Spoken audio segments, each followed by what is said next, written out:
Subscribe कीजिए 10th class गणित channel को और बेल आइकन को दबाइए लेटेस्ट वीडियो देखने के लिए। हेलो फ्रेंड्स, आज इस वीडियो में हम कक्षा 10 गणित के सभी चैप्टर के जो सूत्र हैं उनके बारे में बात करेंगे इस वीडियो में कि कौन सा सूत्र किस तरह से काम में लिया जाता है। तो आप वीडियो को लाइक कर दीजिए और चैनल को सब्सक्राइब कर लीजिए ताकि ऐसी वीडियो आपको आगे भी मिलती रहे। चलिए हम चैप्टर नंबर 1 से शुरू करते हैं। पहला जो चैप्टर नंबर 1 है उसका नाम है वास्तविक संख्या। वास्तविक संख्या के अंदर एक आता है यूक्लिड विभाजन परमेका है।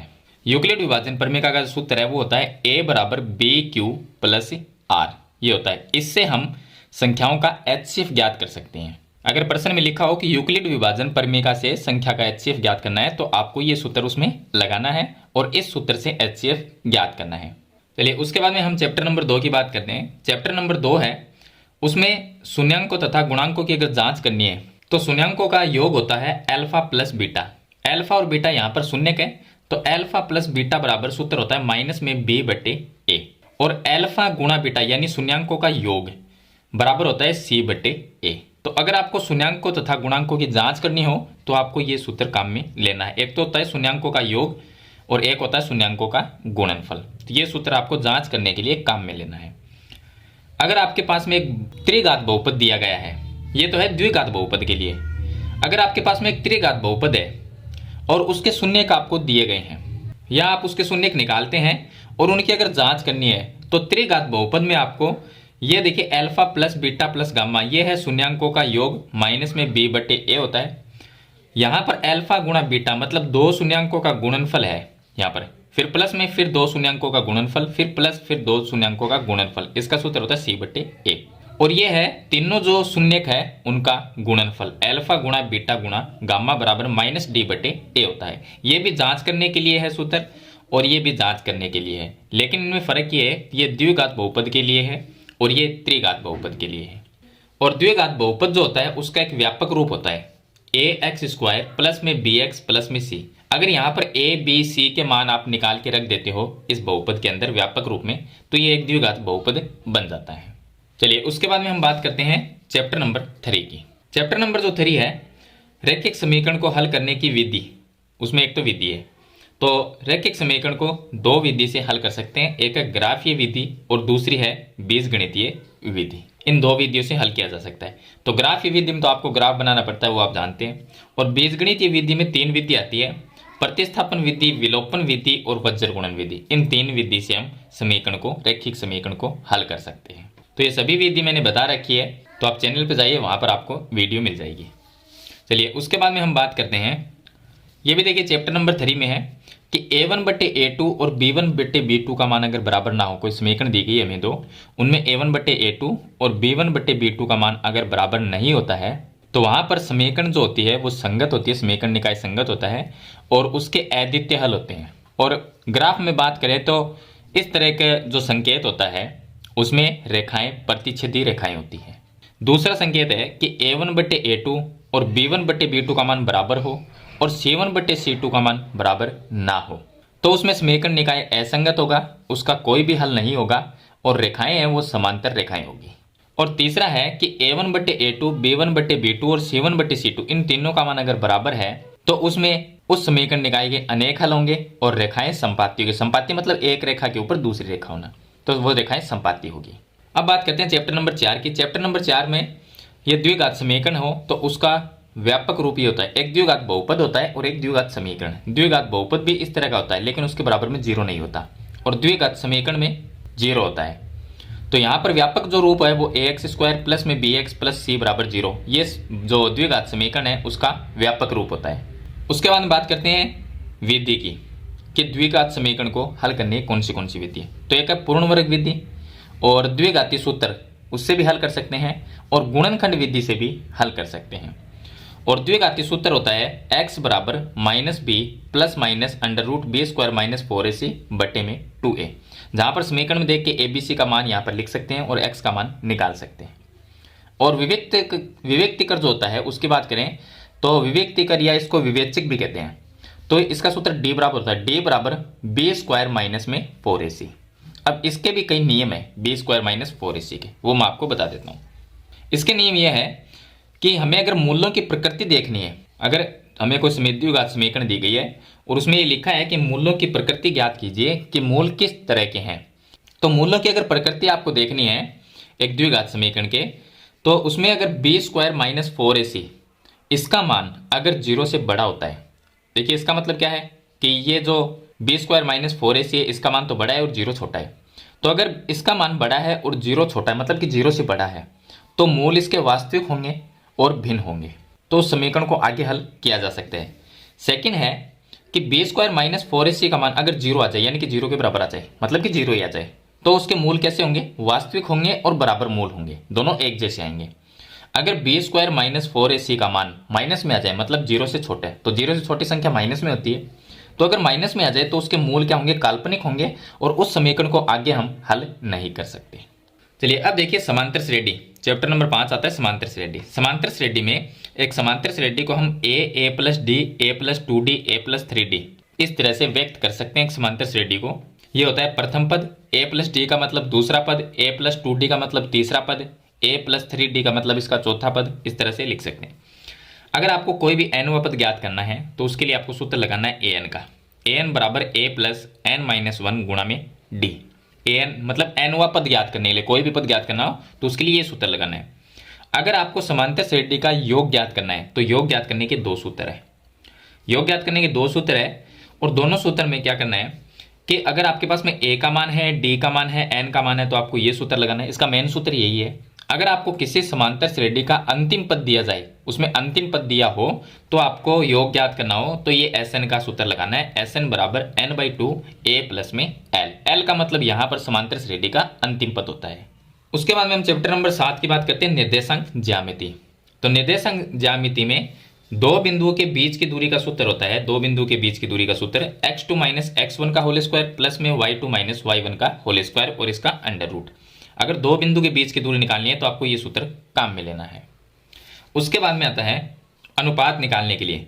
अगर आपको दो बिंदु दे रखे हैं और उनके बीच में कोई एक बिंदु है और ये पूछा जाए कि ये बिंदु किस अनुपात में विभाजित करता है इस रेखा को, तो अनुपात ज्ञात करने के लिए आपको दो सूत्र है, एक x बराबर m1 x2 प्लस में m2 x1 और m1 प्लस m2, और दूसरा है y बराबर m1 y2 प्लस में m2 y1 और बट्टे में m1 प्लस m2। इन सभी की वीडियो मैंने बना रखी है, आप चैनल पे जाके देख सकते हैं।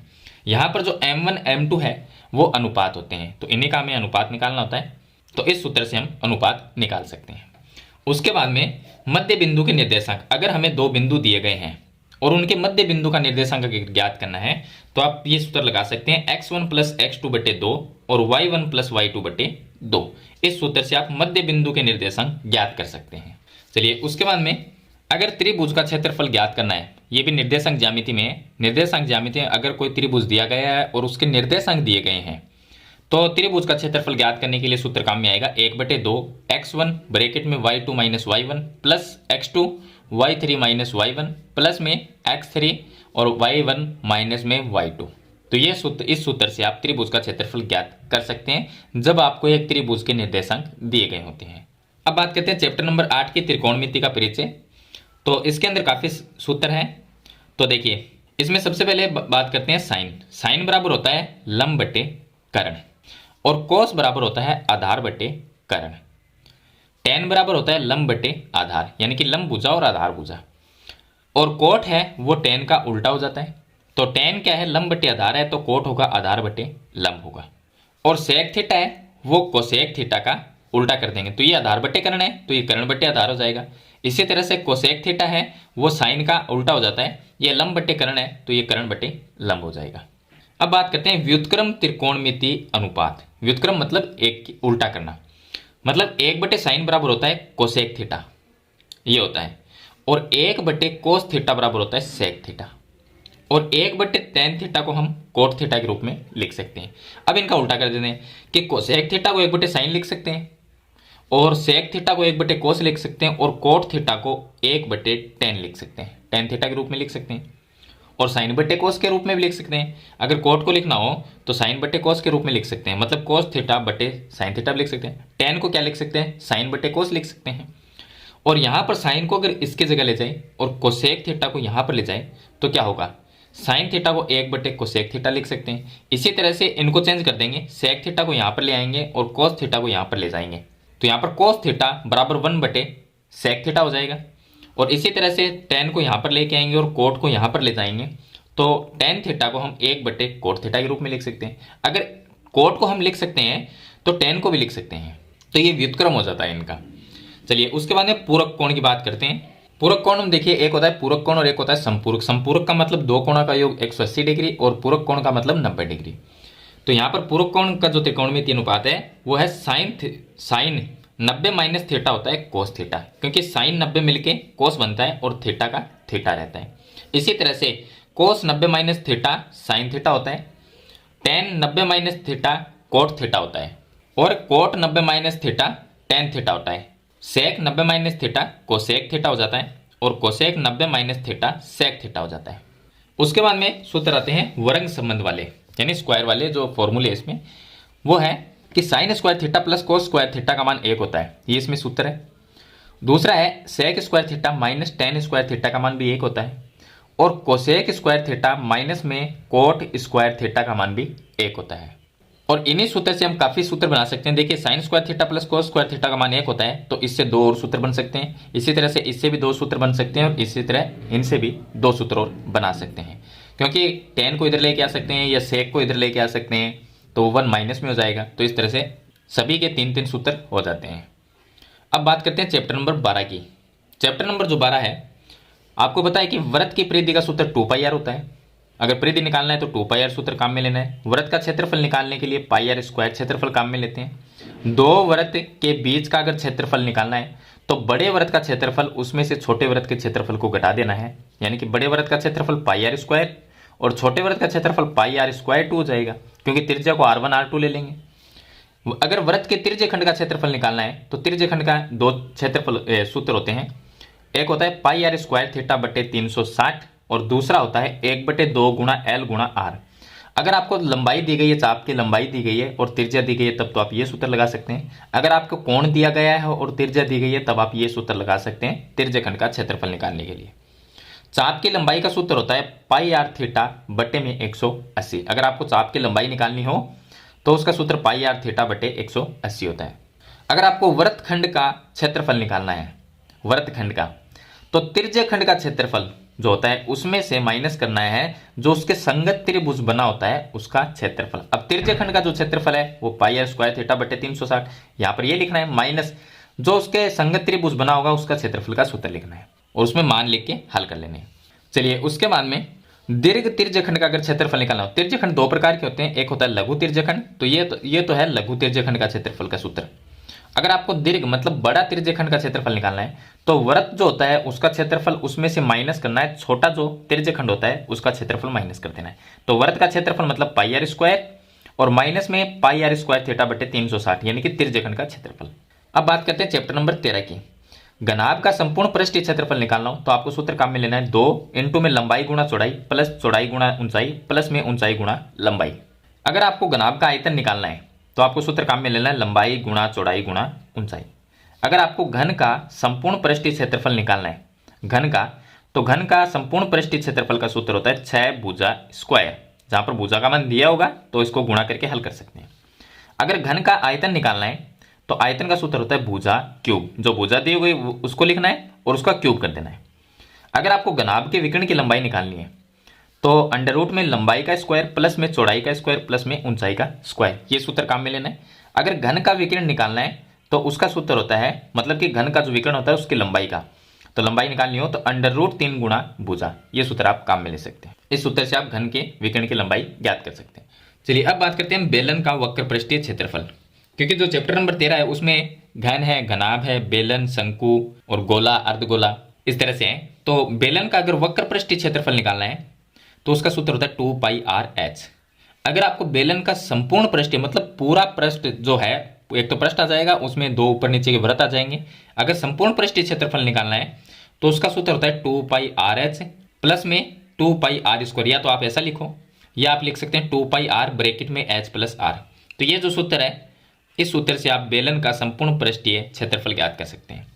अगर बेलन खोखला है तो खोखले बेलन का संपूर्ण पृष्ठीय क्षेत्रफल निकालना हो तो उसका सूत्र है 2 पाई ब्रैकेट में R1 प्लस R2 और फिर गुणा में ब्रैकेट में h यानी ऊंचाई हो जाएगी प्लस में R1 माइनस में R2। इस सूत्र से आप खोखले बेलन का संपूर्ण पृष्ठीय क्षेत्रफल ज्ञात कर सकते हैं। अगर आपको बेलन का आयतन निकालना है तो बेलन का आयतन का सूत्र होता है पाई आर स्क्वायर एच। ये तो जो बेलन ठोस होता है उसकी बात कर रहे हैं। अगर खोखला बेलन होगा उसका आयतन निकालना है खोखले बेलन का तो पाई ब्रैकेट में R1 का स्क्वायर माइनस R2 का स्क्वायर और गुणा में ऊंचाई यानी कि h आ जाएगा। अब बात करते हैं शंकु की। तो शंकु का वक्र पृष्ठीय क्षेत्रफल का सूत्र होता है पाई आर एल। एल का मतलब यहां पर शंकु की जो तिरछी ऊंचाई होती है उसको हम एल से लिखते हैं और आर का मतलब त्रिज्या हो जाएगी, पाई का मान आपको पता ही है। और शंकु का संपूर्ण पृष्ठीय क्षेत्रफल का सूत्र होता है पाई आर ब्रैकेट में आर प्लस एल। एल यहां पर तिरछी ऊंचाई है। उसके बाद में शंकु का अगर आयतन निकालना है तो इसका सूत्र 1/3 पाई आर स्क्वायर एच। ये शंकु का आयतन निकालने का सूत्र है। और शंकु की जो तिरछी ऊंचाई यानी कि उसको हम तिर्यक ऊंचाई भी बोलते हैं, तो अगर उसकी लंबाई निकालनी हो तो एल बराबर लिखना है अंडर रूट में आर स्क्वायर यानी त्रिज्या का स्क्वायर प्लस ऊंचाई का स्क्वायर। अब बात करते हैं गोले की। तो गोला है उसका अगर पृष्ठीय क्षेत्रफल निकालना है तो 4 पाई आर स्क्वायर यानी एक गोला 4 वृत्त के क्षेत्रफल के बराबर होता है। तो इसीलिए देखिए पाई आर स्क्वायर है, ये एक वृत्त का क्षेत्रफल होता है, लेकिन 4 से गुणा कर दिया तो ये गोले का पृष्ठीय क्षेत्रफल बन गया। तो मतलब एक गोला 4 वृत्त के क्षेत्रफल के बराबर होता है। अगर आपको अर्धगोले का मतलब गोले को काट दिया जाए तो अर्धगोला बनता है। अर्धगोले का वक्र पृष्ठीय क्षेत्रफल निकालना है तो इस सूत्र का आधा कर दो। ये पूरे गोले का पृष्ठीय क्षेत्रफल है तो आधे गोले का हो जाएगा 2 पाई आर स्क्वायर, तो ये 2 पाई आर स्क्वायर हो गया। अर्धगोले का अगर संपूर्ण पृष्ठीय क्षेत्रफल निकालना है, आधा गोला हो और उसका संपूर्ण पृष्ठीय क्षेत्रफल निकालना हो तो 3 पाई आर स्क्वायर होता है। अगर आपको गोले का आयतन निकालना है तो उसका सूत्र 4/3 पाई आर क्यूब। आर यहाँ पर त्रिज्या है और पाई का मान आपको पता ही है 22/7 होता है, या प्रश्न में दिया गया 3.14 तो वो लिख देना है। उसके बाद में अर्धगोले का आयतन अगर निकालना है तो 2/3 पाई आर क्यूब। ये सूत्र आप काम में ले सकते हैं। अब बात करते हैं जो शंकु होता है उसके छिन्नक की। तो शंकु के छिन्नक का अगर आयतन निकालना है, शंकु का छिन्नक कैसा होता है, इस तरह का होता है। शंकु का छिन्नक इस तरह का शंकु का छिन्नक होता है, मतलब ऊपर का जो भाग होता है शंकु का वो अलग काट दिया जाता है। तो छिन्नक का अगर आयतन निकालना है तो 1/3 पाई एच। एच यहाँ पर ऊंचाई हो जाएगी और R1 मतलब जो बड़ा वृत्त होगा उसकी त्रिज्या हो जाएगी R1 का स्क्वायर प्लस R2 का स्क्वायर प्लस में R1 R2 ये त्रिज्याएं हैं तो उनका गुणनफल हो जाएगा। अगर छिन्नक है उसका वक्र पृष्ठीय क्षेत्रफल निकालना है, शंकु के छिन्नक का वक्र पृष्ठीय क्षेत्रफल, तो पाई गुणा में एल। एल का मतलब तिरछी ऊंचाई होती है और आर आप जानते हैं R1 R2 ये त्रिज्याएं हो जाएगी। संपूर्ण पृष्ठीय क्षेत्रफल निकालना है छिन्नक का तो पाई गुणा में एल R1 प्लस R2 और प्लस में पाई R1 का स्क्वायर प्लस R2 का स्क्वायर। अब बात करते हैं चैप्टर नंबर 14 की। तो माध्य निकालने के 3 सूत्र है। यह है प्रत्यक्ष विधि वाला। माध्य बराबर सिग्मा एफ आई बटे एक्स आई होता है और बट्टे में सिग्मा एफ आई होता है, लेकिन मैंने यहाँ पर सिग्मा एफ एक्स बटे सिग्मा एफ ही लिखा है। तो ये जो सूत्र है वो प्रत्यक्ष विधि मतलब एक सिंपल फॉर्मूला है जिससे आप समांतर माध्य ज्ञात कर सकते हैं। तो ये प्रत्यक्ष विधि में हो जाएगा। और कल्पित माध्य विधि जो है उसका सूत्र है, ये भी इससे भी हम माध्य निकाल सकते हैं। तो ये माध्य का सूत्र अलग है थोड़ा सा। एक्स बार बराबर ए यहाँ पर कल्पित माध्य है और प्लस में सिग्मा एफ डी, यानी जो एफ और डी, जो डी आएगा उसको हम एफ से गुणा करेंगे फिर उनका जोड़ करेंगे, जैसे सिग्मा एफ एक्स करते हैं और फिर सिग्मा एफ आ जाएगा, ये सेम ही रहेगा। और पग विचलन विधि है उसमें ये एक्स बार का मतलब है माध्य बराबर में ए का मतलब कल्पित माध्य प्लस में सिग्मा एफ यू, यहाँ पर यू बन जाता है, यहाँ पर एक्स है ये डी है और पग विचलन विधि में यू आ जाता है और बट्टे में सिग्मा एफ ही रहता है, सभी में सेम है और गुणा में एच का मतलब अंतराल यहाँ पर हो जाता है। उसके बाद में बात करते हैं माध्यक की। तो माध्यक का जो सूत्र है वो एक ही सूत्र माध्यक निकालने का, एल प्लस में n/2 जो बारंबारता दी होती है उनका जो योग होता है उसमें 2 का भाग देते हैं तो n/2 लिखते हैं। माइनस में सी एफ का मतलब संचयी बारंबारता होती है, एफ का मतलब जो बारंबारता होती है यहाँ पर वो आ जाएगी और गुणा में एच का मतलब जो अंतराल होता है वो आ जाएगी और एल का मतलब लोअर लिमिट मतलब निम्नतम सीमा वो हो जाएगा। उसके बाद में बहुलक का सूत्र है, इसमें भी एक ही सूत्र है बहुलक का। बहुलक बराबर एल का मतलब लोअर लिमिट का मतलब हो गया निम्नतम सीमा। जो वर्ग अंतराल होता है उसका जो पहला अंक होता है वो होता है, उसको हम निम्न सीमा कहते हैं। और प्लस में f1 माइनस में f0 बटे में 2f1 minus f0 minus f2 और गुणा में h। ये है बहुलक निकालने का सूत्र जिससे हम बहुलक निकाल सकते हैं। तो इन पे जितने भी क्वेश्चन है चैप्टर नंबर 14 में, वो सभी मैंने बता रखे हैं, उनकी वीडियो बना रखी है। आप चैनल पे जाके और प्लेलिस्ट में जाएंगे तो वहाँ पर चैप्टर नंबर जो 14 है उसकी प्लेलिस्ट मिल जाएगी। उस पर क्लिक करके आप इनसे संबंधित जितने भी क्वेश्चन हैं उनका हल देख सकते हैं। चलिए अब लास्ट चैप्टर की बात करते हैं, चैप्टर नंबर 15। चैप्टर नंबर जो 15 है वो प्रायिकता वाला है। तो प्रायिकता का आपको पता ही है कि प्रायिकता का एक सूत्र होता है कि ए के अनुकूल परिणाम बटे में कुल संभव परिणामों की संख्या। तो जिसकी प्रायिकता निकालनी है उसके अनुकूल परिणाम लिखने हैं और बट्टे में कुल कितने परिणाम बनते हैं उनकी संख्या लिखनी है, तो उसकी प्रायिकता आ जाएगी। और इसमें एक सूत्र होता है कि पीई, मतलब ये तो प्रायिकता होने की है, और प्रायिकता ना होने का, होने प्लस ना होने का जो मान होता है वो 1 होता है। तो अगर आपको प्रश्न में दिया गया है कि किसी भी घटना की प्रायिकता अगर दे रखी है और ये पूछे कि ना होने की प्रायिकता ज्ञात कीजिए, तो आप होने की जो प्रायिकता दे रखी है वो यहाँ पर लिखो, और इसका मतलब होता है पीई डैश का मतलब होता है ना होने की प्रायिकता, मतलब कि उस घटना की कोई प्रायिकता नहीं है तो इसका मान निकालना है, तो इस मान को 1 में से माइनस कर दो तो ना होने की प्रायिकता आ जाएगी। यहाँ पर लगभग यही होता है कि किसी घटना की प्रायिकता दे रखी है और न होने की प्रायिकता पूछी जाती है, तो इस सूत्र से हम निकाल सकते हैं। क्योंकि जो होने की प्रायिकता है, जो प्रायिकता दे रखी है उसको यहाँ पर लिखेंगे और 1 में से माइनस कर देंगे तो पीई डैश की प्रायिकता आ जाएगी, मतलब कि किसी घटना की ना होने की प्रायिकता, तो इस सूत्र से निकाल सकते हैं। तो ये थे पूरी बुक के सभी सूत्र जो मैंने आपको इस वीडियो में कंप्लीट बता दिए हैं।